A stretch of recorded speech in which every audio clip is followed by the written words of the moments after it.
No matter your zip code or your area code, no matter whether you have an insurance card, when private equity remakes healthcare into a profit engine, you are on the chopping block. If we actually lived in a country that cared about health as a inherent right and we provided fair and affordable access to healthcare, I think it would answer a lot of problems. In this system where the boardroom meets bedside manner, we're all just profit margins, waiting to be squeezed, even the doctors.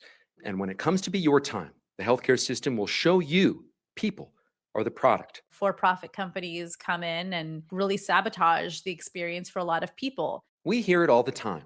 Our healthcare system is broken. Sure, we know, but why? And no, it's not just as simple as blaming the insurance companies. That's a big part of it, sure, but the truth is far more complicated. With private equity backed healthcare firms, at first, what looks like a fight between patients and insurers is also a struggle between insurers and then the hospital systems. And the battle is always over profit margin. It's becoming more popular. I live in the San Francisco Bay Area where every other person is in private equity at this point. It's a pretty big amalgamation of financiers and health folks. And when that private equity boardroom logic enters healthcare, guess who's stuck in the middle? This isn't just a working class problem, it's an every class that can't put their name on the side of a building problem. The US healthcare system is presented to us as a world where patients are simply trying to get care and doctors are trying their best to provide it. The reality, though, is far more grim. It's a system where decisions about care are often shaped not by moral servitude, but by financial pressures far above the healthcare providers. Eric's oncologist he is very frustrated, and he and I had many conversations about it, and he's trying, and he says, "This is what I need for my patient." But somebody else who doesn't even know the patient is making the decision. They, don't care if you live or die, is sometimes how it felt. As you'll learn in our reporting, some doctors could have kept fighting instead of selling their practices to private equity firms. But fighting requires time and money and leverage, things individual doctors don't often have when they're up against billion-dollar systems. This is a story about what happens when healthcare is reorganized around financial extraction. Wall Street is no longer just investing in healthcare, it's helping reshape the system itself. I'm Nick Valencia, and this is Corruption Inc., the American way. When healthcare is turned over to financial actors whose incentive is money, the system stops serving patients like you and me and starts serving deals. Take, for example, the story of Luigi Mangione and the killing of United Healthcare CEO Brian Thompson. When Thompson was shot and killed in broad daylight in New York, there were many Americans, especially online, who weren't all that upset about it. For others, there wasn't only justification, there was a celebration. One doctor I spoke to explained the phenomenon like this. First and foremost, I don't condone violence. I don't like that he died. He was a father, he was a son, he was all the things that you and I are, and I don't like that he died. However, the feelings and emotions that people feel that the industry, the sent a message about the industry, and that's powerful because countless Americans, thousands upon thousands, have been hurt by these insurance companies who dictate what they think the patient needs, dictate what doctors order, what's being reimbursed, keep trying to push the more with less. Meanwhile, insurance executives are getting paid millions of dollars, millions. And this is not about doctors trying to get richer and make more money or any of that. But at the end of the day, there's a very business aspect where these executives are just raking in all the dollars. And ultimately, these frontline patients and healthcare workers are the ones suffering. The point isn't that Americans have become uniquely cruel. The point is that a remarkable number of people seem emotionally detached from the suffering of a healthcare executive. It's because they've come to see the healthcare system as emotionally detached from them. In a recent report on how private equity is investing in healthcare, KFF Health interviewed Johns Hopkins healthcare economist Yashwini Singh, who explained it like this. Private equity is but one symptom of a larger trend in the corporatization of medicine in the United States. There's been a long-standing tension between medicine as a profession and healthcare as a business. The key concern has always been that business obligations to shareholders might not align with physician obligations to patients. Listen to what she just said closely. not always align with the care we need. Let's be clear, private equity has one job: buy something, make it look more valuable, and sell it for money. That's it. No, not heal more people, not make care better, make more money. What happened to do no harm? This all plays a role in the reaction we saw to Mangione, the Mangione phenomenon, the jokes, the indifference, the dark satisfaction in some corners. It was ugly, and it was also revealing of a symptom. And the people are telling us something. They're telling us that they see themselves less as citizens and more as products moving through a marketplace.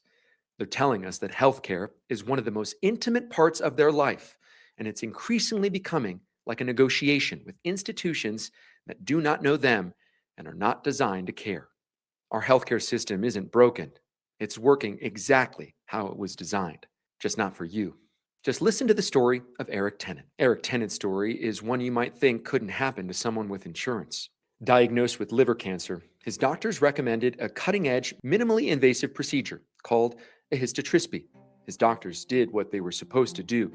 They identified a treatment that could help, but his insurer denied coverage repeatedly, and with each denial letter, a little more hope was chipped away. This is the gap between medicine and the system that now surrounds it, where a doctor can recommend care, but someone else gets to decide if you receive it. Because of our health insurance, they want us to stay in the state, which is fine, but we're West Virginia, and sometimes there are better doctors, and that's what our doctor wanted us to go to the Cleveland Clinic, to the GI doctors there, because they do have a good reputation, and see what was going on. So we had to go through the whole process of getting that approved. That went into December. In just the end of December, we went and took our kids to Mexico for Christmas. And he wasn't feeling good when we were in Mexico. His stomach and his back was hurting, and he just could hardly get out of bed. And when we got back, before the new year, I'd called our doctor and I said, we can't wait. The way the insurance had it was we had to see a GI doctor here in West Virginia, and then they had to refer us to the GI specialist at Cleveland Clinic. So that appointment was August, which, was 9 months from when the appointment was made. So I told our doctor, I said, we can't wait. I don't care who we see, if it's a PA, a nurse, I don't care. So they got us in with a PA, and they did a CAT scan before our appointment with them, and that it came back with a mass in his liver. And they were like, this is something completely different than what we thought. In the end, Eric Tennant didn't lose to his disease alone. He lost to a system that delayed the care he needed. He died, but his story lives as a stark reminder of how denial works, not in theory, but in practice. While his insurer denied his treatment, the culture driving these decisions comes from a chain of incentives, one that has been intensified by private equities focused on cost control, efficiency, and returns. Some doctors do push back. They appeal, they advocate, they fight for their patients in ways people never see. But they're doing it inside a system where the final decision often doesn't belong to them. We've long been told that it's the poor and the marginalized who bear the brunt of a broken system. And yes, they do. But here's the wake-up call. It's all of us. In 2024, the dean of the School of Public Health at Brown University wrote an op-ed about how private equity is disrupting the healthcare system in America. Ashish Jha spoke about it in a recent interview with Christiane Amanpour. Private equity firms, look, at the end of the day, they're in it for one reason only, which is that they're trying to make money out of this. And their strategy generally has been short-term, come in, few years, turn it around. And when I say turn it around, I don't mean necessarily turn the health system around. What I mean is then flip it, sell it to somebody else, make a profit.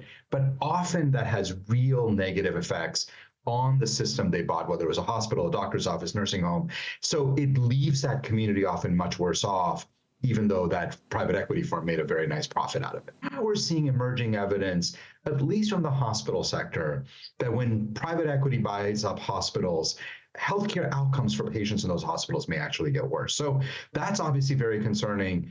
This is really a very big phenomenon with a large entry of private equity firms into the healthcare marketplace. There are a lot of towns in America who see a large hospital chain come in and take over their kind of facilities, and then there have been consequences on whether those facilities have become profitable or not, and changes have happened.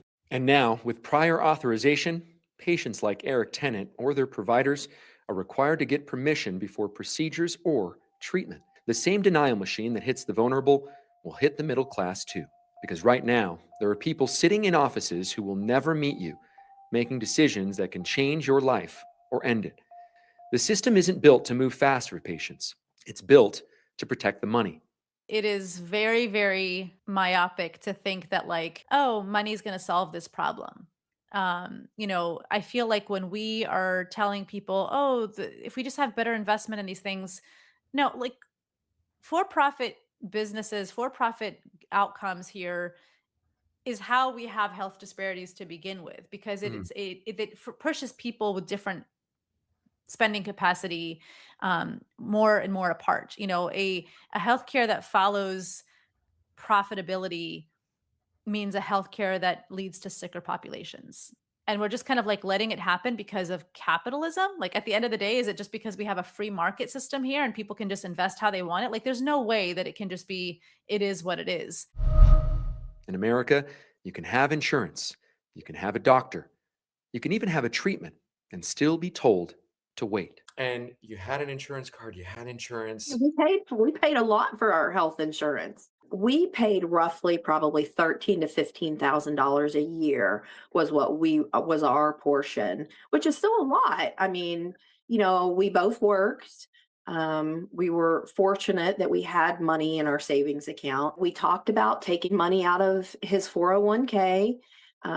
He was very much against that because one, he knew the reality of his cancer. Histotripsy was not going to cure him. It was just going to hopefully buy him time. We don't know that because they took that opportunity for us to know away. But also he was like, I'm working, I'm paying for health insurance. Why should I have to, and we were willing to pay part of it.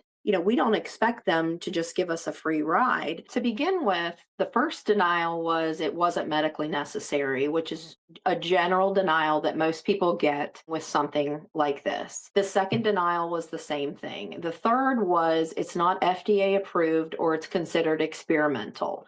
Well, it is FDA approved and it is not considered experimental, but the code that they were using that's what it was showing. On the other side, they approved chemo after chemo after chemo. Eric was on chemo for 2.5 years straight, but they always approved the chemo. So it's like, do they want him to die or do they want him just to stay on chemo? Eric's story is the starkest example of a system reshaped by private equity, but it's not the only one. Christopher McNaughton was battling ulcerative colitis. He finally found a treatment that worked, only to have United Health Care reject the claim. Just another example of how the internal rejection processes operate. Drew Calver, a teacher, he had insurance too, but still faced a massive surprise bill. Sherry McKee in Oklahoma, she faced lawsuits over small balances, showing how the system litigates people into submission. Even a kindergartner's eye surgery was initially denied, leaving the family to fight through appeals before public pressure intervened. Chloe Jones was born with a droopy eyelid, a condition known as ptosis. For kids, it can interfere with their vision. Chloe has an astigmatism that she had glasses for, so we didn't want any extra issues. At first, it showed that they billed it as out of network. So I thought, oh, it's just a mistake. Mistakes happen. But when Kiana contacted the insurer, the representatives told her they had no record of agreeing to cover the surgery as in-network. In its prior authorization letter, the insurer said only that it would cover her surgery without offering network discounts. Kiana contacted State Senator Travis Fitzwater, who represented Chloe's district. Kiana also filed a complaint with the Missouri Attorney General. Soon after, both the hospital and the insurer contacted Kiana. I got an EOB that said I owed nothing. No copay, know anything. In each case, these are people who did what society expects. They paid into the system, they secured insurance, and they trusted that help would be there. Yet they found themselves locked in battles they never should have had to fight. Battles where that lost time meant health lost. It's a system where denial isn't just incidental, it's baked into a structure where financial returns are prioritized over patient outcomes. In the end, each denial, each lawsuit, each surprise bill is part of the same through line. When private equity shapes healthcare, the system is designed to say no, because denial is profitable and deadly. The nature of private equity itself has serious implications for healthcare, and nowhere is that cautionary tale more evident than in the story of Steward Health Care, a for-profit system formerly owned by a private equity firm. In March 2024, it sold 9 hospitals in Massachusetts. At the time of Chapter 11, Steward had more than 2 million patients, 31 hospitals, and 400 facilities, as well as 30,000 employees across 8 states. And amid the bankruptcy proceedings, Ralph de la Torre, the CEO behind it all, was reportedly watching the Olympics in Versailles. The financial fallout of it all is still being felt today across the country. Before Steward was Steward, it was a Catholic healthcare system called Caritas Christi Healthcare. But in late 2010, leaders agreed to sell the 6-hospital system to a New York private equity firm, Cerebus Capital Management, for nearly $900 million. Lone Hospitals Index shows that many of the hospitals in the system were serving an important community need. All of Steward's hospitals in Massachusetts, for instance, received either A or B grades in both community benefit and inclusivity in 2024. According to Steward, 70% of hospital patients were covered by Medicare and Medicaid. Despite its financial struggles, in 2011 and 2012, Steward bought 5 more hospitals. Then in 2016, the system drew the attention of a new buyer and was bought out in a $1.3 billion acquisition by a real estate investment trust, Medical Properties Trust, MPT, which currently owns 171 acute care facilities across the U.S. The system quickly grew to 36 hospitals in 10 states, and in 2018, Steward moved its headquarters to Dallas, presumably to avoid some of Massachusetts' stricter regulations. Brookings found the health system was facing around 130 lawsuits over unpaid bills, and the way that the states and federal government regulate means that the problems were not caught in time to prevent the system from collapsing. Steward's financial challenges were in part due to the fact that the health system's expansion was large and rapid. The hospitals weren't functioning with enough money, and this lack of money coincided with patient complications. In one instance, a new mother died from internal bleeding that wasn't caught because Steward didn't have certain equipment at the hospital. The equipment had been repossessed due to unpaid bills. As the health system floundered financially, the company's CEO, Ralph de la Torre, had 2 multi-million-dollar yachts and made $3.8 million from May 2023 to April 2024. And frankly, the optics weren't great. The downfall of Steward inspired lawmakers to create more regulations to keep hospitals operational. Elected officials went into action, with Massachusetts Governor Maura Healey sending the system in February 2024 an ultimatum, accusing it of not being forthcoming, truthful, or responsive about its financial status. About 6 months later, federal leaders hosted a congressional hearing with De la Torre, which De la Torre did not attend. Meanwhile, the Massachusetts legislature passed a bill to further regulate private equity in the state, signed into law by Healey in January. It requires more financial reporting from hospitals and stricter penalties if they don't comply. At the federal level, Senator Ed Markey and Senator Elizabeth Warren introduced a new bill in June 2024 to create criminal penalties for executives who loot health systems and to require hospitals to share more financial information, though it hasn't seen much movement. There is always a justification. Private equity isn't the villain. It's the lifeline to a struggling hospital or a failing system. It's the remedy to rising costs and comes dressed in the language of a rescue, necessity, and pragmatism. Chris Wilson, a partner at Goodwin and co-chair of its healthcare private equity group, makes the case plainly. Hospitals are expensive to run, hard to fix, and risky to save. In that environment, private capital, he argues, isn't predatory. It's essential. He said as much in a recent workplace promo interview. What is unique and exciting about our healthcare practice? I think the growth of our healthcare practice and our firm's embracing of it and treating it as a foundational pillar of our go-forward strategy is essential to this firm achieving its ambitions. You look at the healthcare vertical on a global basis, it's 10 trillion and growing. there is not a single life on this planet that isn't impacted in some way, shape, or form by healthcare. And correspondingly, the level of spend, the level of need is not going to go away, and it's going to continue to increase. So I see our firm and our healthcare practice on parallel tracks. And I think the success of the two are inextricably linked. There you have it. Wilson makes the case that private equity firms are often misunderstood, not short-sighted, not purely extractive. Their goals, he insists, are aligned with the institutions they invest in, care for patients, and yes, make money. Because in a world where public funding is uncertain or shrinking, the logic follows. If the government pulls back, someone has to step in, and private capital is ready, not just to sustain the system, but to modernize it and to pay the cost it takes to innovate so the healthcare system stays alive. The argument is compelling and it lands, especially in moments of scarcity, when hospitals are closing, budgets are tightening, and communities are being told there are no other options. But embedded in that promise is a quieter shift that should be said out loud.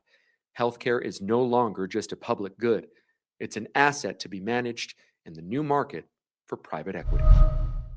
This is a story about what happens when a group of emergency room doctors can't afford to fight back against big insurance, and what happens when private equity reshapes emergency care. We detail how private equity leverages residency programs, flooding the market to lower physician pay. Let's take you inside the private equity machine to show you how corporations captured the emergency room. We'll use what happened in Atlanta in 2017 as an example of what's happening across the country. Until 2017, the ER physicians at 3 Northside hospitals in the Atlanta area, Northside Atlanta, Forsyth, and Cherokee, were independently owned, about 100 doctors, a private group running their own shop. Then United Healthcare decided to not pay. So for a full year, year and a half, they paid no charges from these 3 hospitals. So there was about $3 million that they were unable to collect from the emergency. Just no actual real answer as to why they didn't do it.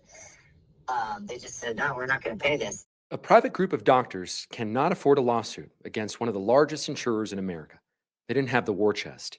Some of the older physicians were looking to retire, and so they did what more and more physician groups across the U.S. have been forced to do. They sold to private equity and got out of healthcare altogether. It gave way to a place like Envision Healthcare, one of the country's largest private equity-backed staffing companies, to swoop in. If healthcare wasn't big business before, it sure is now. So you got to sell to a private equity company in order to afford a lawsuit against an insurer that won't pay the funds to the ER for their general bills. And I think Envision just recently got the payoff from United Healthcare from 2017 or 2016. How did they have the money to last that long, right? I mean... Well, we couldn't, which is why they sold to Envision.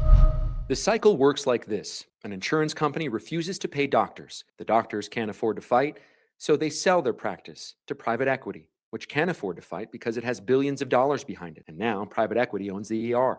And what does private equity do once it's inside? It does what private equity always does.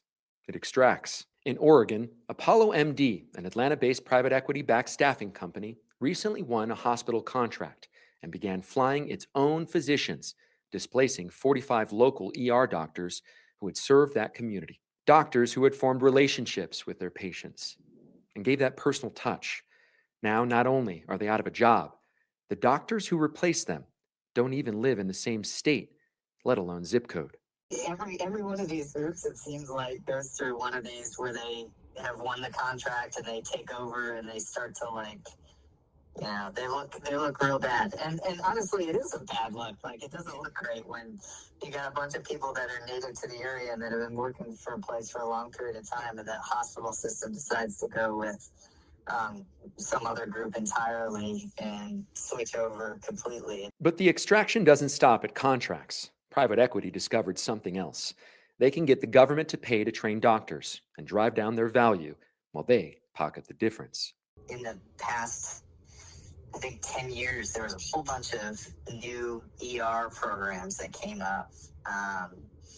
And a lot of them were actually started by groups like Apollo or Envision or Team Health these big conglomerate groups that looked at the economics and said, hey, look, we can get a trauma center on board here and we can staff it with residents and we can have the government pay for their training and we can just rake in the cash. Before anyone caught on, they'd created hundreds of new residency spots.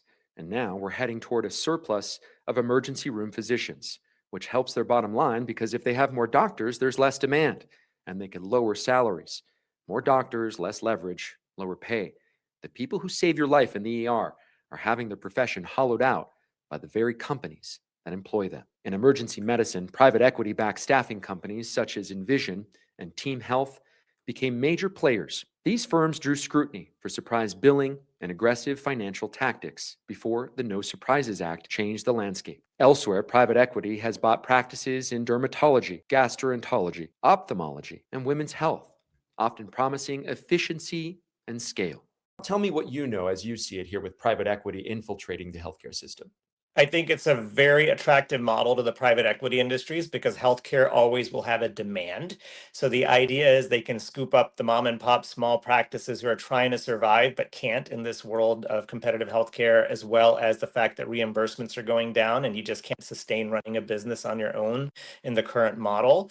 And they see that they can scoop up these small practices and merge them into a big system and then focus on all the things that they want to do: scaling, seeing more patients, more volume, making the healthcare workers do more with less, change staffing ratios. Not every investment starts with bad intentions. Some are framed as rescues, keeping clinics open, expanding access, stepping in where public funding falls short. I do know that a lot of healthcare facilities and healthcare groups have had, years and years of pretty unmanageable debt, which is basically a big invitation for private equity to come in and buy that debt at a good value. I mean, because people think of it like as sort of this vulture-like approach. They're preying on healthcare systems. In a sentence, Medicare for all. Now, will that be a very difficult to do in our hyper capitalistic society? Yes. Nobody is saying it's going to be like an easy transition from like the way we have it now to a system that is much more equitable. It'll affect our tax structure. It'll affect our, personalized care structure. Like it will be a rough transition.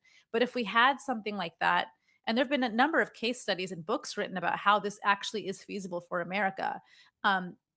Again, as a public health person, I think that that's what we should be putting our effort towards, not trying to fix it with more money, but try to fix it with more equity. Even well-intentioned capital enters a system that rewards returns. And over time, those incentives have a way of shaping the care itself. In clinical research, the incentives are no different, but no less revealing. These firms make money regardless of whether a drug works. The revenue is based on running the trial, not the drug's success. That matters because speed has value. If a drug reaches the market even a few months earlier, the manufacturer can make hundreds of millions more in revenue. The faster the trial finishes, the sooner the payoff. The incentive is not subtle. The result is a healthcare system with more and more profit centers interacting at once. Insurers trying to suppress costs, hospital systems trying to maximize reimbursement, private equity trying to increase margins, and vendors trying to accelerate volume. The doctor I spoke to said one of the most common complaints he hears from patients is confusion over layered billing. A hospital bill, then a separate physician bill, then additional procedure charges, depending on what was done in the ER. A patient may think they already paid, then another bill arrives. The paperwork technically disclosed it, but understanding it in real time is another matter entirely. Our healthcare system allows different profit centers to interact, and the incentives at each step push towards less care for me and you and faster throughput, higher margins for them. When those incentives stack together, patients like Eric Tennant can fall through the cracks. A private equity firm didn't deny his claims directly, but the culture they've created around healthcare certainly didn't help. An NBC News investigation into the Cleveland Clinic, yes, that Cleveland Clinic, which is ranked among the top hospitals in the world, found that patients have been receiving unexpected bills from doctors' offices under its umbrella. The new costs were listed as facility fees, or charges that hospitals only used to apply to people with inpatient stays and emergency room visits. As major healthcare systems snap up increasing numbers of doctors' offices, more people are being charged these fees for routine appointments in outpatient clinics. The Cleveland Clinic defended the facility fees, saying that they align with government regulations and industry guidelines, and that they aren't the only hospital that charges them. According to AHIP, a national advocacy group for healthcare insurance providers, formerly known as America's Health Insurance Plans, said, quote, as hospitals gain more market power by snapping up doctors' practices, they can control referrals and demand higher prices, which in turn makes premiums and costs for everyone higher. Independent medical practices and freestanding medical facilities, which typically offer much lower pricing, find it harder to compete with the large hospitals and healthcare systems. The result is some physicians taking early retirement or selling their practices to the large healthcare systems. No more personal touch. The American healthcare system still contains extraordinary doctors, nurses, researchers, and of course, caregivers. Many of them are working furiously inside institutions that make their jobs harder every year. We don't think about the investment that the doctors are making too, right? I mean, a school costs a lot. These programs cost a lot. You're in it for a Yeah. long time and don't get paid much until you do, and then you have to pay back a lot of the debt that you may have accumulated trying to get there. So it may be financially attractive when eventually someone like a private equity firm comes in and says, "Hey, let me take care of these financial problems for you." Do you blame the doctors for taking these chances? I mean, I guess we could say, "Hey, you could stick in and fight this out," but I mean, what are your chances when you're fighting against somebody like United Healthcare and big insurance? The institutions themselves are changing. When insurers suppress payment, providers consolidate. When providers consolidate, communities lose access. When smaller groups can't afford to survive, private equity buys them. When private equity buys them, labor gets cheaper, margins get tighter, and care becomes more about extraction. Insurance companies got too powerful. Hospitals grew larger to survive. Private equity rushed into the wreckage. Now, as my source put it, it is often private equity versus private equity, with patients and providers caught in between. That's not a slogan, it's a diagnosis. It means there are no single levers that resets this system to something more humane. And it means by the time most Americans encounter the system at its worst, they're already sick, scared, or out of options. That is a terrible time to discover you were never really the customer. We spend more than any country in the world and still can't guarantee care. For people with means, there is always another option: concierge medicine. Pay directly, pay monthly, and receive the kind of access and personal relationship that used to define the ordinary primary care. The best care in America still exists. Increasingly, though, you just have to buy your way into it. The result is not just one villain. It is a chain of incentives, and when that chain tightens, ordinary people pay for it with time, with money, with trust, and yes, sometimes, unfortunately, with their lives.